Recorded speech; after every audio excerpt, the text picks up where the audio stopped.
북한 핵실험에 이어 탄도미사일 발사를 준비하는 움직임이 우리 군과 정보당국에 포착됐습니다. 국가정보원은 북한 정권 수립일인 9월 9일 등 중요 기념일에 ICBM을 정상 각도로 발사할 가능성이 있다고 국회에 보고했습니다. 북한 핵실험에 이어 발생한 추가 지진을 기상청이 아닌 국책연구기관에서 감지한 것으로 나타났습니다.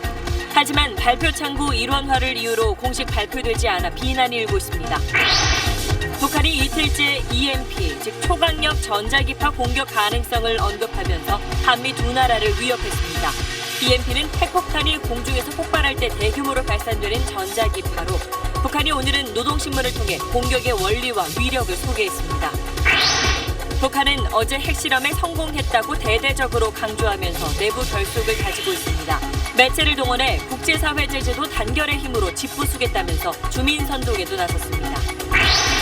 핵폭탄의 파괴력을 놓고 논란이 계속되고 있습니다. 미국과 중국은 인공지진의 규모를 6.3으로 분석했는데 이 경우 우리 정부의 평가보다 폭발력이 5배 이상 강력한 수준입니다. 경북 성주 사드 기지에 대한 환경영향평가 결과 환경부가 조건부 동의 결정을 내렸습니다. 조만간 사드 발사대 4기가 추가 배치될 것으로 보입니다. 트럼프 미국 대통령은 북한과 거래하는 나라와의 무역을 중단하는 강력한 경제 제재, 세컨더리 보이콧을 검토하고 있다고 밝혔습니다.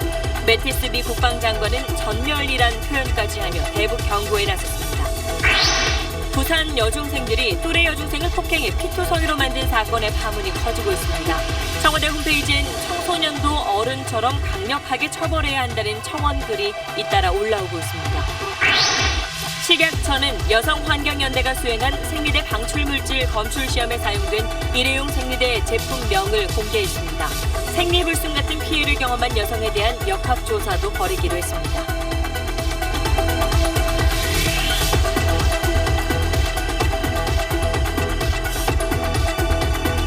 수소, 우주의 75%. 그 무한한 수소로 자동차를 달리게 하다. 현대자동차. 여러분 안녕하십니까. 어제 6차 핵실험을 강행한 북한이 추가 도발에 나설 거란 징후가 포착됐습니다.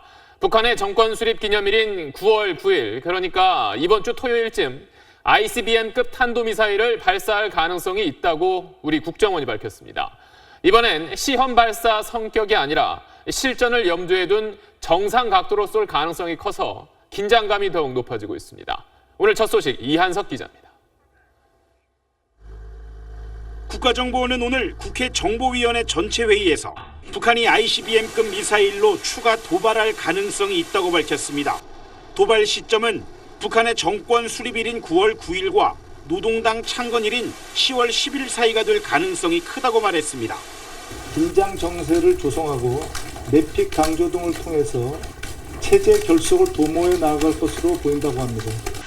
북한은 지난달 29일 중거리 탄도미사일 도발 당시처럼 ICBM을 고각이 아닌 정상각으로 북태평양 지역을 향해 발사할 가능성이 큰 것으로 알려졌습니다. 거의 90도 각도로 쏘는 고각 발사는 미사일의 성능을 실험하는 성격이 강하지만 정상각 발사는 실전과 유사한 환경을 염두에 둔 것으로 ICBM 기술의 핵심인 대기권 재진입을 확인하는 최종 실험 단계일 가능성이 있습니다. 송영무 국방장관은 북한이 공개한 수소탄 탄두가 실물 크기라면 핵탄두 소형화, 경량화에 성공한 것으로 볼 수 있다고 평가했습니다. ICBM 그 탄두에 들어갈 수 있는 크기가 그 정도 되느냐니까 그 정도 크기면 들어갈 수 있다 해서 제가 볼 때는 ICBM 탄에는 들어갈 수 있다고 판단했습니다. 국방부도 북한의 탄도미사일 발사 준비 활동이 지속적으로 식별되고 있다며 대북 경계 감시 태세를 강화하고 있다고 밝혔습니다. SBS 이한석입니다. 국정원은 이와 함께 북한이 핵실험을 한 풍계리 이번 갱도가 함몰됐을 가능성이 있다고 분석했습니다. 다만 예비 갱도 2개가 더 있기 때문에 언제든지 추가 핵실험은 가능한 상황이라고 밝혔습니다. 국정원이 분석한 내용 계속해서 전병남 기자가 전해드립니다. 북한은 해발 2200m 높이의 견고한 화강암지대인 풍계리에 달팽이관 모양의 수평갱도를 만들고 두꺼운 차단문도 겹겹이 설치해 핵실험을 벌여왔습니다.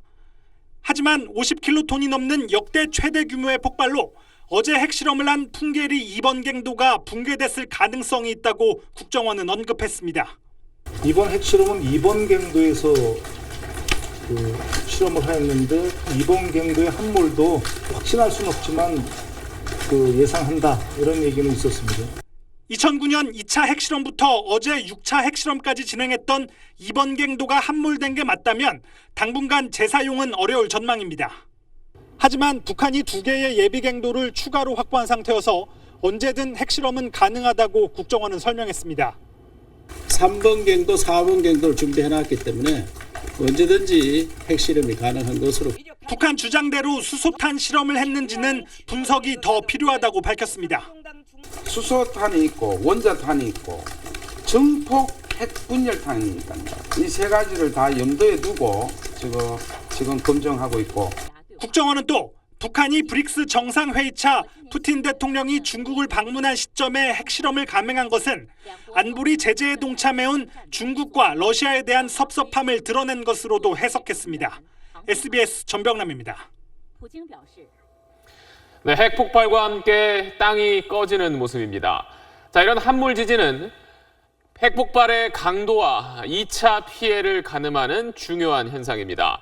어제 중국 정부는 핵실험 직후 강력한 함몰 지진이 관측됐다고 발표했습니다.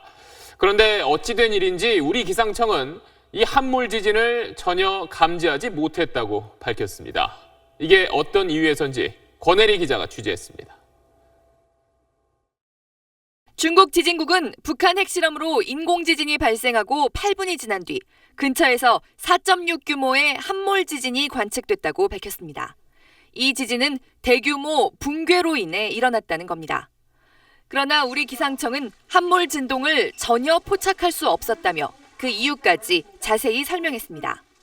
함몰 지진인 경우에는 굉장히 가까운 위치의 지진계에서만 파악이 될 수 있습니다. 그런데 기본적으로 저희가 갖고 있는 대한민국이 갖고 있는 지진계가 기본적으로 400에서 600km 정도 떨어져 있기 때문에 함몰 지진은 현재 지진계로는 저희는 분석되지 않았습니다. 기상청의 발표는 하루 만에 거짓으로 드러났습니다. 함몰 지진은 중국 무단장과 우리 인천에 지진계를 두고 있는 미국 지질조사국에서도 파악했습니다. 곧이어 국책기관인 지질자원연구원도 함몰 지진을 감지하고 어제 기상청에 통보한 사실이 추가로 확인됐습니다. 1차 지진 8분 뒤 함몰이 있었다는 내용으로 중국 발표와 거의 일치합니다. 함몰 지진이 있었다라는 리포팅을 어제 했고요. 저희는 오늘 이제 거기에 대한 정밀 분석을 해서 오늘 오후에 기상청에 리포팅을 했습니다. 함몰 지진은 핵실험장의 상황과 핵폭발의 종류, 방사성 물질 누출 여부 등을 분석할 수 있는 중요한 단서입니다. 최신 장비를 갖춘 기상청이 함몰 지진을 관측하지 못한 것도 문제지만 외부 기관으로부터 통보받은 뒤 만 하루가 지나도록 발표조차 하지 않고 있어서 그 배경에 의문이 커지고 있습니다. SBS 권혜리입니다. 앞서 핵실험 여파로 이 실험장 갱도가 무너졌을 가능성이 있다는 분석 내용 전해드렸는데 이 때문에 방사성 물질이 밖으로 누출된 것 아니냐는 우려도 나오고 있습니다. 특히 전에는 없었던 함몰 지진까지 발생하면서 주변 국가들이 방사성 물질 탐지에 나섰습니다. 이 소식은 안영인 기자가 전하겠습니다. 수소폭탄이 지하에서 터지면 핵융합 반응이 일어나면서 중심 온도가 약 1억 도까지 올라갑니다. 주변 갱도뿐 아니라 바위와 토양이 완전히 녹아내립니다. 녹아내린 물질은 식으면서 갱도를 밀봉하다시피 막아서 방사성 물질이 잘 새어 나오지 않습니다. 하지만 함몰로 갱도가 붕괴했을 경우는 얘기가 달라집니다. 이딴 핵실험으로 지반이 약해지면서 주변 갱도가 붕괴했을 가능성이 제기되고 있습니다. 함몰이 있었기 때문에 방사선 핵종들이 더 많이 앱으로 방출됐을 것이다 이렇게 추정할 수 있습니다. 북한은 이런 우려를 의식한 듯 실험에 문제가 없었다고 강조했습니다. 방사성 물질 누출 현상이 전혀 없었고 주위 생태 환경에 그 어떤 부정적 영향도 주지 않았다는 것이 확정되었다. 한국과 미국 등은 방사성 물질 탐지에 나섰습니다. 미국은 특수정찰기인 WC-135를 동해상에 띄웠고 원자력안전위원회도 비행기와 선박을 이용해 방사성 물질 포집에 나섰습니다. 제논이나 크립톤, 세슘 같은 방사성 물질을 잡아내 분석하면 해결류의 종류와 핵융합 여부, 3차 폭발이 있었는지 등을 확인할 수 있습니다. SBS 안영인입니다. 북한이 이틀째 EMP, 즉 전자기 충격파의 위력을 들먹이며 한국과 미국을 위협했습니다. 핵폭탄이 공중에서 폭발할 때 나오는 이런 전자기파에 노출이 되면 전자기기 회로가 삽시간에 타버리게 됩니다. 이렇게 되면 복잡한 전자기기로 구성된 전투기와 함대가 순식간에 무력화되고 또 주변 지역의 통신망과 전력망까지 모두 마비됩니다. 북한의 전자기파 공격 수준이 어느 정도인지 김태훈 국방전문기자가 정리했습니다. 북한이 지난해 3월 18일 쏜 노동미사일 2발 중 1발은 정상 최고 고도의 2배가 넘는 430km까지 치솟았습니다. 분리된 탄두는 빠른 속도로 대기권에 재진입한 뒤 특정 고도에서 폭발했습니다. 군은 북한이 기폭장치를 이용해 의도적으로 탄두를 터뜨린 것으로 분석했습니다. EMP 방출을 위해 핵폭탄을 공중 폭발시키는 실험을 한 것으로 군은 추정하고 있습니다. 북한은 10여 년 전부터 본격적으로 EMP탄을 개발한 것으로 알려졌습니다. 제임스 울시 전 CIA 국장은 지난 2014년 러시아가 2004년부터 북한의 EMP탄 개발을 도왔다고 폭로하기도 했습니다. 이렇게 은밀하게 EMP탄을 개발하던 북한이 어제와 오늘 잇따라 EMP탄을 입에 올렸습니다. 고공에서 폭발시켜 광대한 지역에 대한 초강력 EMP 공격까지 가할 수 있는 노동신문은 핵폭탄이 30에서 100km 높이에서 폭발할 때 강력한 EMP가 생겨 전자기기를 파괴한다며 EMP탄의 원리와 위력을 소개했습니다. 북한이 EMP탄을 보란듯이 공식 언급한 것은 EMP탄 개발을 마쳤기 때문이라는 분석이 나오고 있습니다. SBS 김태훈입니다. 북한은 어제 핵실험이 성공했다고 대대적으로 선전하면서 또 국제 제재를 짓부수겠다고 공언했습니다. 특히 내년이 정권 수립 70주년인 만큼 올해 이른바 핵 무력 완성에 박차를 가하고 있다는 분석도 나왔습니다. 김정윤 기자입니다. 북한 노동신문은 일면에서 김정은의 핵실험 명령서 친필 서명과 함께 6차 핵실험이 완전히 성공했다고 주장했습니다. 국제사회의 제재도 단결의 힘으로 짓부수겠다면서 내부 결속을 다졌습니다. 위대한 핵강국, 강력한 수소탄 보유국 국민이라는 자부가 끝없이 넘쳐납니다. 이번 수소탄 시험 완전 성공 소식은 구었던 제재 압력도 우리에게는 통할 수 없고 핵무력이 아직 완결 단계에는 이르지 못했음을 시사한 만큼 추가 도발을 예고한 상태입니다.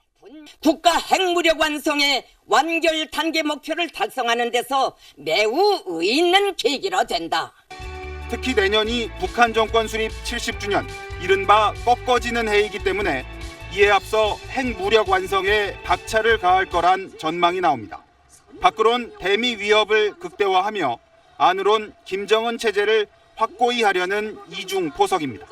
막판 스퍼트를 가해서 소위 내년 정권이 생긴 지, 소위 북한이라는 국가가 생긴 지 70주년이 되는 해를 기념을 하면서 정권을 굳히겠다라는 한국과 미국이 직접적인 군사 옵션을 사용하기가 쉽지 않다는 점을 간파하고 북한이 핵무력 완성을 위한 더 과감한 도발로 나아가고 있다는 분석도 나옵니다. SBS 김정윤입니다. 핵폭탄의 파괴력을 놓고도 논란이 계속되고 있습니다.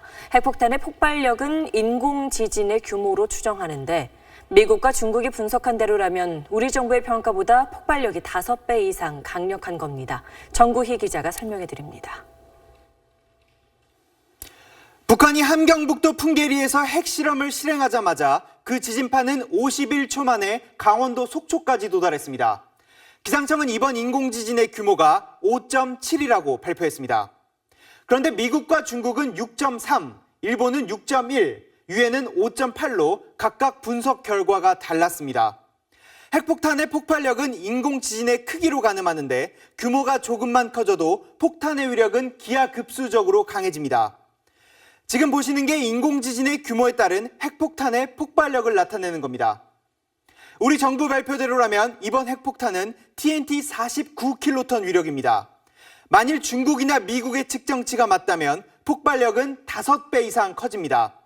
수소폭탄의 아랫단계인 증폭 핵 분열탄을 넘어섰다는 얘기입니다. 증폭 핵 분열탄으로 달성할 수 있는 최대 폭발력이 100킬로톤이라고 합니다. 그 이상이 됐다는 거는 그거는 이제 수소폭탄이 실현이 됐다는 거죠. 가장 낮은 우리 정부의 분석대로 이번 핵폭탄이 TNT 50킬로톤과 맞먹는다 해도 파괴력은 가공할 만합니다. 34만 명의 사상자를 낸 일본 히로시마 원자폭탄보다 3배 이상 강력합니다. 서울과 같은 대도시에 떨어지면 열폭풍과 방사능 오염 등으로 200만 명의 사상자가 발생할 수 있다는 예측이 나왔습니다. SBS 정구희입니다. 그렇다면 우리가 측정한 지진 규모와 주변국의 측정값은 왜 차이가 나는 걸까요? 북한의 과거 핵실험 때에도 우리 측정값이 낮은 경향이 눈에 띄는데 분석에 문제가 있는 게 아니냐는 지적이 나오고 있습니다. 김웅수 기자입니다. 일부 전문가들은 북한의 어제 6차 핵실험의 위력이 정부가 발표한 50킬로톤보다 훨씬 클 것으로 추정하고 있습니다. 우리 군 당국이 너무 보수적인 평가를 내렸다는 것입니다. 1년 전 5차 핵실험 때에도 우리 군 당국은 지진 규모를 5.04로 평가했지만 미국과 유럽은 5.3으로 평가했습니다.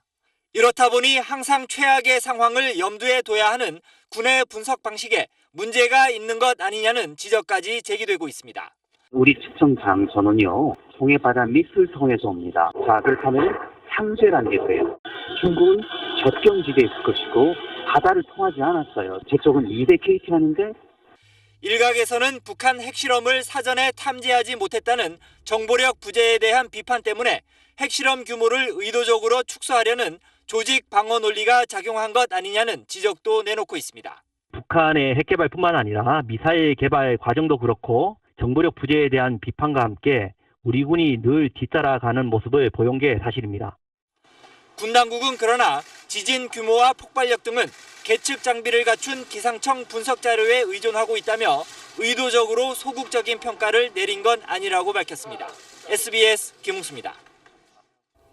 우리 군은 오늘 북한의 핵실험장을 가상의 목표로 삼고 미사일로 타격하는 합동 무력 시위를 처음 펼쳤습니다.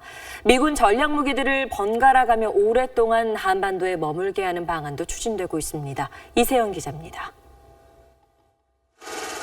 사거리 270km의 슬랩 ER 공대지 미사일이 F-15K에 장착됩니다. 동트기 전 F-15K 편대가 어둠을 뚫고 활주로를 벅차오릅니다. 슬랩 ER은 동해 공해상의 목표부를 정확히 타격했습니다. 같은 시각 동해안 현무 2A 지대지 탄도미사일도 목표물에 명중했습니다. 오늘 육군과 공군의 미사일 실사격 훈련은 북한 풍계리 핵실험장까지의 거리를 고려해 실시를 했습니다. 우리 군은 사거리가 500km에 달하는 장거리 공대지 미사일 타우러스의 첫 사격 훈련도 곧 실시해 무력 시위 강도를 높일 예정입니다. 한미는 이전과는 차원이 다른 미국 전략무기 전개 방안도 논의하고 있습니다. 정기적, 정례적 확산 억제 자산을 좀 전개를 한반도 해역에다 하는 게 좋겠다. 항모 전단이라든지 핵 잠수함이라든지. 미국 전략무기들이 일회성으로 한반도에 들렀다 가는 게 아니라 오랫동안 번갈아 머물면서 대북 압박 강도를 높이겠다는 뜻입니다. 미 해군 태평양 함대 사령관도 방한해 우리군 수뇌부와 연쇄 접촉하고 있어서 태평양 함대 소속 항공모함 전단이나 핵 추진 잠수함의 한반도 순환 배치 가능성도 점쳐지고 있습니다. SBS 이세영입니다. 트럼프 미국 대통령이 우리 시간으로 어젯밤 트위터에 올린 글입니다. 내가 한국에 말했듯이 그들은 북한에 대한 유화적 발언이 효과가 없을 것이란 걸 알아가고 있다. 또 그들은 그저 하나만 안다. 이런 내용인데 마치 우리 정부의 대북 기조를 비난한 것처럼 들릴 수 있어 국내외에서 논란이 되고 있습니다. 우리 정부는 일단 한미 간 이견은 없다고 밝혔습니다. 정영태 기자입니다. 트럼프 대통령의 트위터에 대해 우리 정부는 이례적으로 공식 입장을 냈습니다. 한미 공조는 긴밀하다는 내용인데 한국은 동족 상잔의 전쟁을 직접 체험했고 전쟁의 참화를 되풀이할 수 없다는 표현이 들어갔습니다. 전쟁이 벌어지면 피해를 보는 건 한국이라는 점을 강조한 겁니다. 동맹국을 비난하는 듯한 트럼프 대통령에 대한 불쾌감이 반영된 게 아니냐는 해석도 나왔습니다. 정부는 어제 이른 시일 내 한미 정상이 전화 통화할 거라고 밝혔지만 일본과 통화가 먼저 이뤄졌습니다. 북한에 대해 최고도의 강력한 압박과 제재를 가해야 한다는 데 인식을 같이 하고 오늘 밤엔 한러, 한독 정상통화가 확정됐습니다. 한미 정상이 오늘 밤 통화할 가능성은 있지만 미일 정상은 어제만 2차례 통화했습니다. 지난달 29일 북한 탄도미사일 발사 때도 미일 정상은 이틀 연속, 우리는 사흘 뒤에야 통화했습니다. 청와대는 안보실장과 미국 안보보좌관이 어제 오늘 3차례나 통화했다며 지금은 대북 제재와 압박 외에 다른 수단이 없다는데 한미 간 이견이 없다고 거듭 강조하고 있습니다. SBS 정영태입니다. 네, 이렇게 한미 사이에 이견은 없다고 했는데 정말 한미 공조에 혼선은 없는 건지 청와대 출입하는 남승모 기자와 좀 더 이야기 나눠보겠습니다. 자, 요즘에 북한 문제 대응하는 거 보면 사실 한국과 미국 사이에 조금 엇박자가 난다 이런 느낌도 좀 있어요. 예, 사실 겉으로 드러난 정황을 보면 뭐 그런 면이 틀림없이 있어 보입니다. 근데 그러면 정말 어떤 한미 간의 의견차가 있는 거냐? 그러니까요. 일단 그렇게 보이지는 않습니다. 그것보다는 오히려 트럼프 대통령의 어떤 화법, 트위터를 활용한 화법 특히요. 이게 어떤 정치적인 수단으로 본인이 활용하는 부분이 있기 때문에 그런 데 기인한 면이 더 큰 거 아니냐 이런 분석들이 많고요. 실제로 트럼프 대통령은 자신의 참모와도 엇박자를 빚어서 논란이 된 적이 있습니다. 그렇죠. 이건 예를 들어보면 29일 날, 지난달 29일 날 북한이 일본 상공을 통과하는 미사일을 쏘니까 트럼프 대통령은 더 이상 대화는 답이 아니다, 해법이 아니다 이렇게 얘기를 하는데 정작 주무장관인 매티스 국방장관은 우리는 절대 외교적 해법에서 벗어나지 않는다 이렇게 얘기를 했거든요. 그러니까 이런 것만 봐도 이게 어떤 의견 차가 실제로 있다기보다는 미국 내에서의 어떤 그 기류 자체는 우리와는 크게 다르지 않는 걸로 보인다. 적어도 제가 청와대를 취재하면서 한미 간 공조 상황을 보면 미국의 외교안보 라인과 우리 외교안보 라인 사이에 큰 이견은 없어 보인다. 이렇게 말씀드릴 수 있을 것 같아요. 정부 사이에 문제는 없는데 미국 대통령하고 미국 행정부 사이에 조금 의견 차이가 있다 이렇게 봐야 되는 건가요? 의견 차이라고 표현하기보다는요. 어떤 트럼프 대통령의 개인적인 어떤 캐릭터, 특성 이런 걸로 봐야 할 것 같습니다. 네. 그리고 뭐 조금 전에 우리가 뭐 미사일 발사하는 무력 시위 장면을 보내드렸는데 사실 북한은 뭐 핵무기 연습, 그러니까 핵실험을 하고 있는 상황에서 이런 무력 시위하는 게 북한에 좀 위협이 될까요? 네, 사실 핵에 대해서 가장 완벽한 무력 시위는 핵이겠죠. 근데 아시다시피 우리나라는 핵이 없습니다. 그럼 차선책으로 생각할 수 있는 게 뭐냐? 그 다음에 생각해 볼 수 있는 게 우리가 상대적으로 북한보다 우위에 있는 타격 수단을 보여주는 겁니다. 그래서 대량 응징 수단으로는 정확성이 굉장히 뛰어난 현무 계열의 미사일이겠고요. 그 다음에 공대지 미사일, 아까도 나왔습니다만 슬램 ER, 굉장히 정밀하게 타격할 수 있거든요. 그러니까 이런 것들을 통해서 어떤 북한에 대한 압박 수단으로 그나마 차선책으로 쓴다 이렇게 보시면 되겠습니다. 일각에서 얘기하는 전술핵 재배치는 현실적으로는 어려운 건가요? 전술핵 재배치를 하게 되면 전제가 깔립니다. 그것은 공포의 균형이라는 어떤 걸 가져올 수 있기 때문에 우리가 어떤 안전을 담보받을 수는 있겠으나 그것은 북한의 핵을 암묵적으로 인정하는 게 됩니다. 그렇게 되면 우리의 궁극적인 목적인 한반도 비핵화는 배치되고 오히려 그런 걸 고착화시키는 이런 효과를 가져올 수 있습니다. 끝으로 하나만 더 여쭤볼게요. 대통령이 이제 후보 시절에 북한이 6차 핵실험을 하면 뭐 돌아올 수 없는 강을 건너는 거다. 뭐 상당 기간 대화는 불가능하다 이런 얘기를 했었는데 실제로 6차 핵실험을 했어요. 그러면 북한, 그러니까 대북 정책 기조에 좀 바뀔 가능성 이런 게 있다고 봐야 할까요? 1차적으로 대북 대화는 좀 어려울 것 같습니다. 예를 들면 북핵 대화는 물론이고요. 그냥 일반적인 어떤 인도적 교류를 위한 이산가족 상봉 대화 이런 것도 현재로서는 어렵지 않겠냐라는 게 청와대 기류입니다. 그러면 대화 기조도 바뀌는 거냐? 대화를 포기하는 거냐? 그렇지는 않을 것 같습니다. 기본적으로 대화라는 거는 압박을 통해서 북한을 대화의 장으로 끌어내서 문제를 해결하겠다는 수단이거든요. 그런데 만약에 우리가 이런 대화론까지 포기한다. 그랬을 경우에 암시하는 건 결국은 무력 사용을 의미할 수 있고 이거는 우리나라가 전쟁터가 될 수 있는 우리 정부로서는 선택하기 어려운 그런 옵션이 되겠습니다. 쉽지 않은 문제네요. 네. 청와대 출입하는 남승모 기자였습니다. 그렇다면 북한은 핵실험을 통해 무엇을 얻으려 하는 걸까요? 인도와 파키스탄처럼 핵 보유국으로 인정받고 싶어 한다는 분석이 많습니다. 과연 인도, 파키스탄 사례가 북한에 적용될 수 있을지 안정식 기자가 분석했습니다. 인도와 파키스탄은 1998년 대여섯 차례 핵실험을 집중적으로 실시해 핵 보유국을 선언했습니다. 미국은 독자 제재를 실시했습니다. We see that sanctions properly applied can send a powerful signal not only to India and Pakistan, but a powerful signal to the rest of the world. 하지만 제재는 3년 만에 해제됐습니다. 중국 견제를 위해 인도와 협력이 필요했고 대테러전 수행에서 파키스탄의 도움이 필요했던 미국의 사정 때문이었습니다. 북한의 핵 보유 추진은 인도와 파키스탄처럼 일단 핵 보유국이 되면 미국이 현실을 인정할 수밖에 없을 것이라는 판단에 근거하는 것으로 보입니다. 사실상의 핵 보유국이 되면 외부의 공격 위험에서 안전해질 수 있고 시간이 지나 제재가 풀리면 북한 경제 개발에 숨통이 트일 수도 있습니다. 더 나아가 한반도 전쟁 시 미군 개입을 어렵게 만드는 등 북한 입장에서 공세적 대남 정책이 가능해집니다. 하지만 바로 이런 점 때문에 미국이 북한 핵 보유를 인정하기는 어렵습니다. 미국이 북한을 사실상의 핵보유국으로 인정하게 되면 한국과 일본 내에서 독자적인 핵무장의 목소리가 나올 것이고 이렇게 억제하기가 쉽지 않을 것입니다. 북한이 미국을 타격할 수 있는 탄도미사일을 개발하고 있다는 점과 미국이 북한과 관계를 정상화한다고 해서 동북아에서 얻을 수 있는 정치적 이득이 크지 않다는 점도 인도 파키스탄 사례가 북한에 적용되기 어려운 이유입니다. SBS 안정식입니다. 성주 사드 기지에 대한 소규모 환경 영향평가 보고서에 대해 환경부가 조건부 동의하기로 결정했습니다.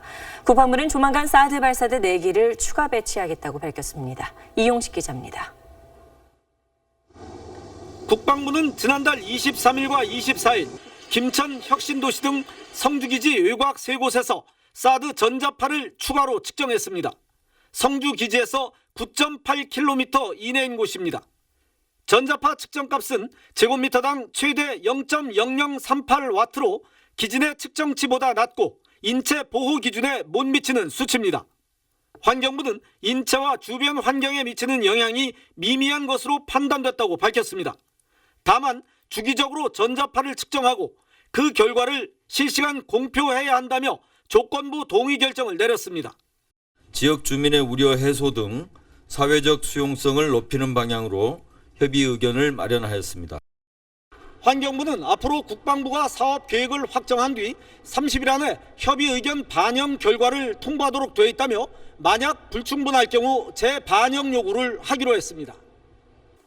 이로써 사드 환경영향평가는 지난 7월 24일 접수된 뒤 1차 보완 요구를 거쳐 40여일 만에 마무리됐습니다. 사드 반대 주민과 단체들은 내일부터 1박 2일간 대동제를 열겠다며 전국 사드 반대자들의 집결을 촉구했습니다.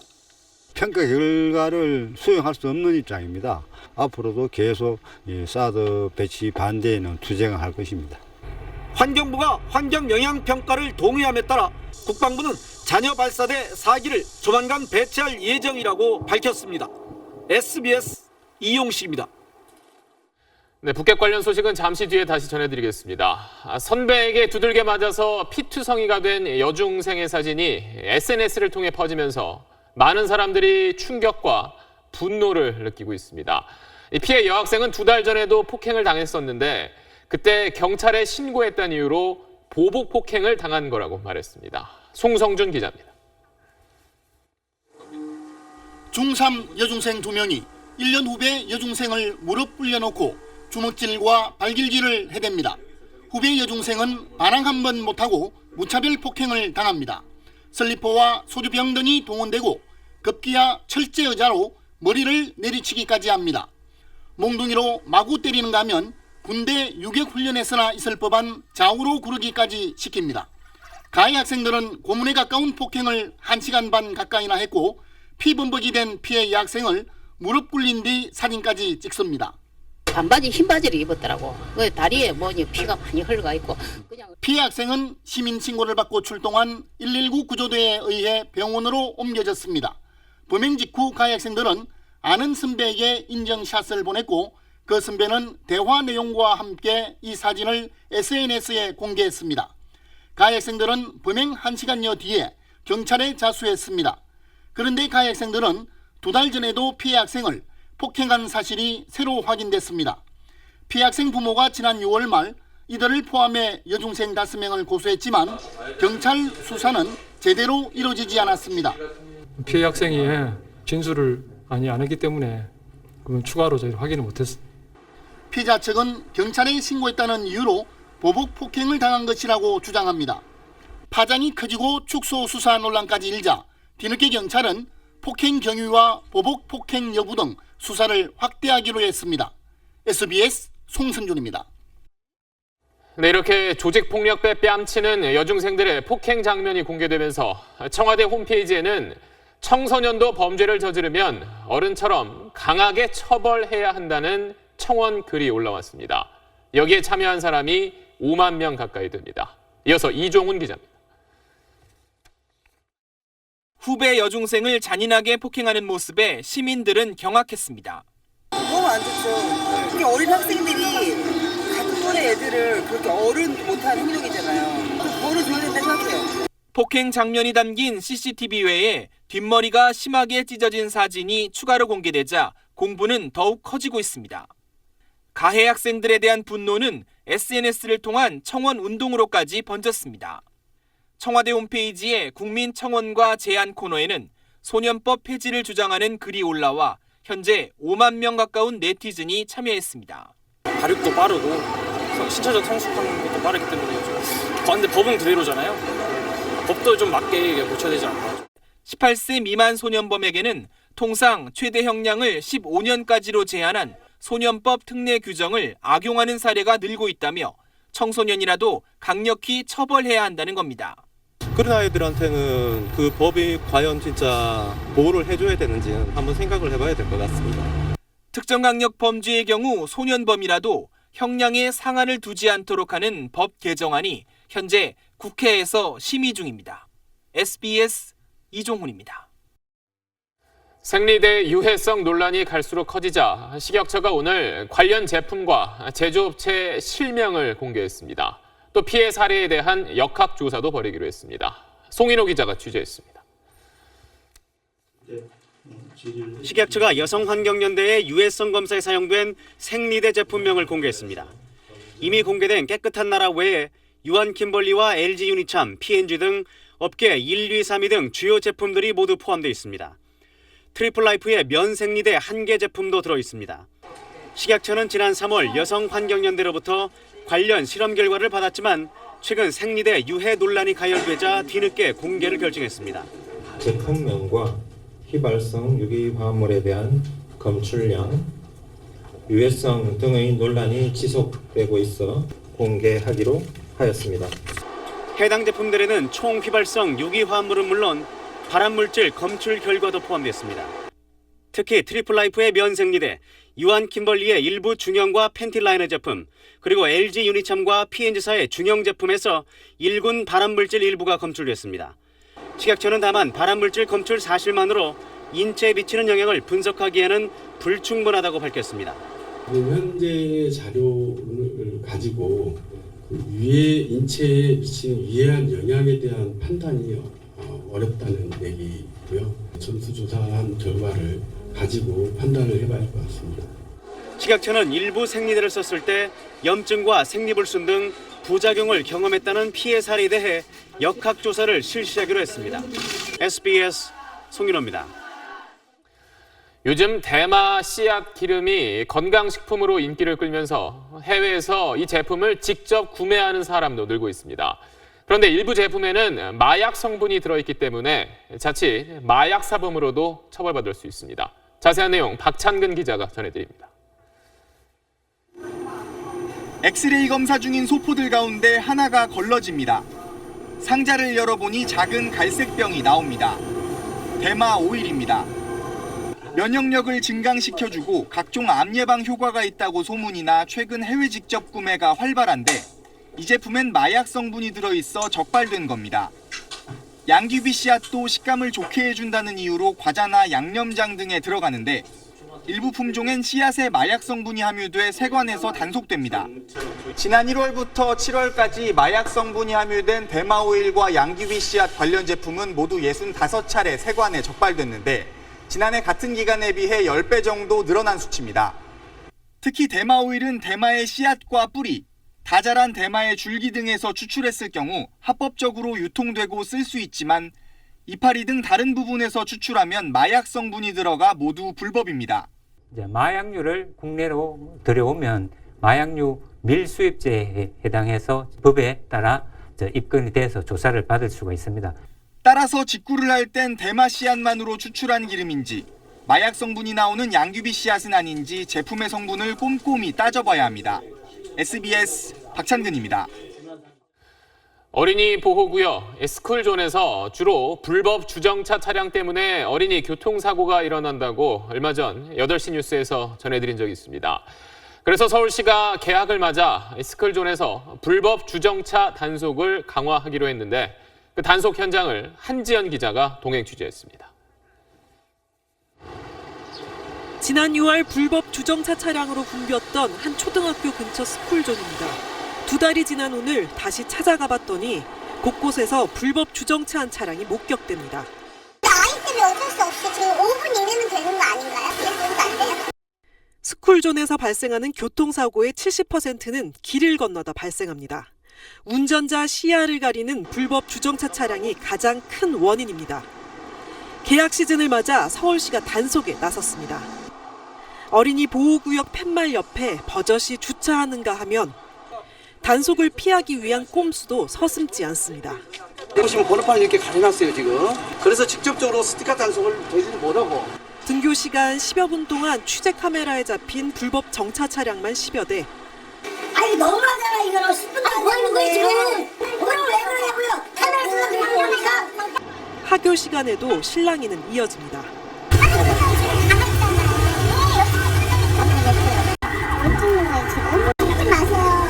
서울시는 등하교 시간대 스쿨존 1,700여 곳에 단속 인력을 집중 배치하고 적발된 차량에는 최대 9만 원의 과태료를 즉시 부과하기로 했습니다. SBS 한지연입니다. 다시 북한 핵실험 소식입니다. 미국 정부의 분위기는 전에 없이 강경해졌습니다. 북한을 향해 전멸이란 표현을 사용하는가 하면 가장 강력한 경제적 압박 수단인 세컨더리 보이콧을 검토하고 있습니다. 워싱턴에서 정하석 특파원입니다. 백악관에서 국가안보회의가 열리고 난 뒤 나온 성명은 짧았지만 강렬했습니다. 미국을 향한 어떤 위협도 엄청난 군사 대응에 직면할 것이다. 북한의 전멸을 바라지 않을 뿐 할 수 없어 못하는 게 아니라는 표현이 나왔습니다. We are not looking to the total annihilation of a country, namely North Korea. But as I said, we have many options to do so. 트럼프 대통령은 군사 옵션의 사용 가능성에 여지를 남겼습니다. Mr. President, will you attack North Korea?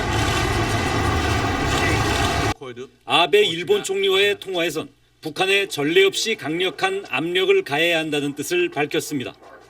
가장 강력한 경제적 압박, 세컨더리 보이콧 카드가 나왔습니다. 트럼프 대통령은 북한과 거래하는 어떤 나라와도 무역 거래를 중단하는 방안을 검토 중이라고 밝혔습니다. 불법, 합법 가리지 않고 북한과 거래하는 나라, 기관, 개인은 미국과 거래할 생각을 하지 말라는 뜻입니다. 사실상 중국을 겨냥한 조치입니다. 북한 대외 무역의 90%는 중국과 이루어집니다. 우리 시간 오늘 밤 11시에 열리는 유엔 안보리 긴급회의에서도 대북 추가 제재 방안이 논의될 것으로 보입니다. 미국이 정말 세컨더리 보이콧 카드를 꺼내든다면 그건 중국과의 심각한 마찰을 감수하겠다는 뜻입니다. 다시 말해 북한 문제 해결을 위해 어떤 대가도 치를 결심이 섰다는 뜻이기도 합니다. 워싱턴에서 SBS 정하석입니다. 중국은 시진핑 주석이 공들여온 브릭스 정상회담 첫날 북한으로부터 뒤통수를 맞아 매우 화가 난 걸로 보입니다. 과연 중국이 북한으로 들어가는 송유관을 잠글 것인지가 관건인데 정성엽 특파원이 북중 접경 지역의 원유 공급 시설을 찾아가 봤습니다. 북한 신의지와 맞닿아 있는 중국 단둥시 외곽 마을에 거대한 원통형 탱크 수십 채가 보입니다. 북한으로 향하는 송유관이 시작되는 빠산 석유 비축 기지입니다. 때가 때인 만큼 외부 경계가 삼엄하고 마을 사람도 좀처럼 입을 열지 않습니다.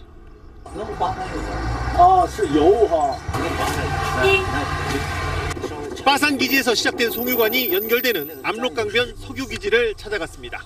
중국 석유 기지에선 지금 제가 이렇게 서 있는 압록강 밑으로 매설된 송유관에 따라서 석유가 북한 쪽으로 흘러 들어갑니다. 이 송유관은 이 평안북도 봉화화학공장까지 이어져 있습니다. 중국이 과연 북한의 생명줄인 송유관의 밸브를 잠글 수 있을까? 어제 핵실험 이후 중국의 반응에서는 미묘한 변화가 감지됐습니다. 联合国安理会对朝方的最新的核试验会做出什么样的反应，采取什么样的行动？我想那取决于联合国安理会成员讨论的结果。 안보리에서 결정한다면 석유 공급을 중단할 수 있다는 뜻으로도 해석할 수 있습니다. 핵실험 직후 주중 북한 대사관 고위 관리를 불러 항의한 사실도 공개했습니다. 시진핑 주석이 공두려온 브릭스 정상회담의 공동 성명에도 이례적으로 북한 핵실험을 강력히 규탄한다는 내용이 포함됐습니다. 북한 핵실험에 대한 중국의 반응은 이전보다 분명히 강경해졌습니다. 그럼에도 불구하고 중국이 이 북한과의 완전한 결별을 뜻하는 석유 공급 중단 카드를 꺼내들는지는 여전히 미지수입니다. 단둥에서 SBS 정성엽입니다. 북한이 수소탄 실험에 성공한 거라면 언제부터 이런 연구를 진행해 온 걸까요? 북한의 과거 발표와 자료를 보면 2000년대 초반부터였던 것으로 보입니다. 김수영 기자가 분석했습니다. 지난 2010년 5월 북한은 핵 융합 반응에 성공했다고 주장했습니다. 수많은 과학기술적 문제들을 100% 자체의 힘으로 해결함으로써 마침내 핵융합 반응에 성공하였다. 핵융합은 섭씨 1억 도 이상의 초고온 상태에서 원자핵을 융합해 엄청난 에너지를 만드는 기술로 수소탄 제조의 원천 기술입니다. 당시 우리 정부는 북한의 주장을 터무니없다고 일축했습니다. 하지만 북한은 지난해 1월 수소탄이라고 주장하는 핵실험을 실시했습니다. 주체 조선의 첫 수소탄 시험이 성공적으로 진행되었다. 우리 당국과 전문가들은 실험 당시 폭발력이 크지 않았다며 북한의 수소탄 능력에 회의적인 시각이 많았습니다. 하지만 어제 핵실험의 위력이 매우 커진 것으로 볼 때 북한의 수소탄 보유가 사실일 가능성이 높아졌습니다.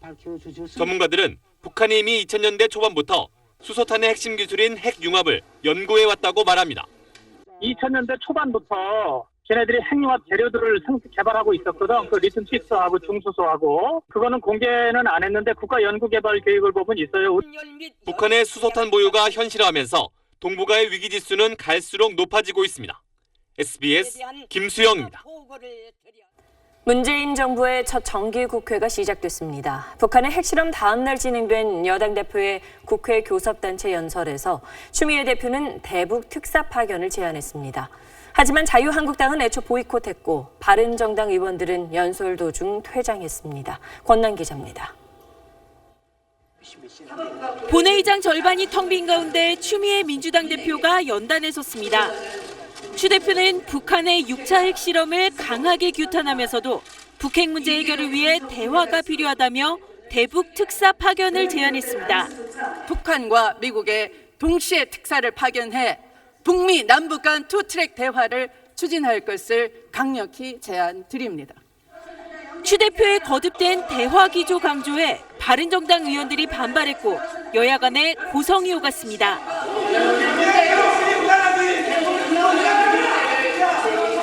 급기야 바른정당 의원들이 연설 도중 집단 퇴장했습니다.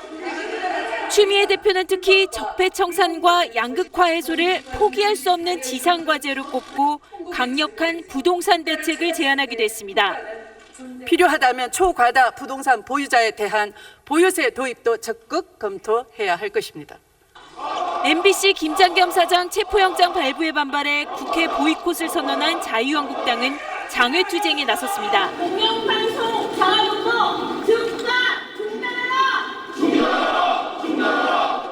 한국당 의원들은 대검찰청과 방송통신위원회에 이어 내일은 청와대와 고용노동부를 항의 방문하기로 했습니다. SBS 권난입니다. KBS와 MBC 노조가 지난 2012년 이후 5년 만에 총파업에 들어갔습니다. 체포영장이 발부된 MBC 김장겸 사장은 내일 오전 노동청에 자진 출석하기로 했습니다. 최희성 기자입니다. 김장겸은 물러나라! 전국 언론노조 MBC 본부가 오늘 새벽 0시부터 총파업에 돌입했습니다. 서울과 지역에서 모두 1,900여 명이 파업에 나섰습니다. 체포영장이 발부된 뒤 모습을 드러내지 않던 김장겸 사장은 오늘 새벽 출근해 긴급 임원회의를 개최했습니다. 오늘 새벽 6시가 되기도 전에 임원들과 함께 출근했습니다. 노동부의 영장 집행을 피해 새벽에 도망 출근했습니다. 영장 집행을 위해 근로감독관이 MBC 사옥을 찾아오는 등 압박 수위가 높아지자 김 사장은 내일 오전 노동청에 자진 출석하기로 했습니다. 언론노조 KBS 본부도 오늘 0시부터 총파업에 들어갔습니다. 더 이상 기다린다면 도저히 회복할 수 없는 만신창이의 공영방송이 될 것입니다. 국민들에게 고스란히 피해가 전가될 것입니다. KBS사 측은 북한 핵실험 등 국가 비상사태라며 업무 복귀를 촉구했지만 노조는 경영진이 퇴진해야만 공영방송을 복원할 수 있다고 맞섰습니다. 총파업 여파로 KBS와 MBC 메인 뉴스는 각각 20분과 10분씩 줄여 편성됐고 주요 예능 프로그램도 녹화분 방송이 끝나면 결방이 불가피할 것으로 보입니다. 자유한국당 의원들은 정부가 방송사 파업에 개입한다며 방송통신위원회와 대검찰청을 항의 방문했으며 더불어민주당은 공당이 국익보다 방송사 사장 구하기를 우선한다고 비판했습니다. SBS 최희선입니다.